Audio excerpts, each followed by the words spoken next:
Hej, klasse. I dag skal vi lære noget om fødekæden.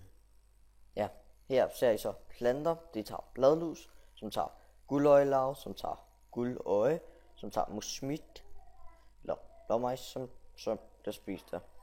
Nej, men det er forkert.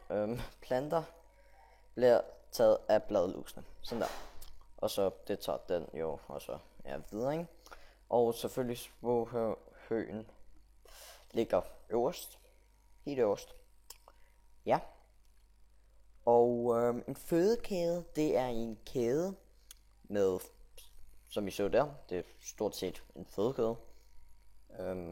Ligesom at der er toppen af fødekæden, og det er ikke sådan en cirkel eller sådan noget. Det er sådan en række, og så har det ligesom det største og det mindste, ikke? Det er stort set en fødekæde. Jeg har ikke rigtig mere. Jeg håber det var godt nok. Hej hej.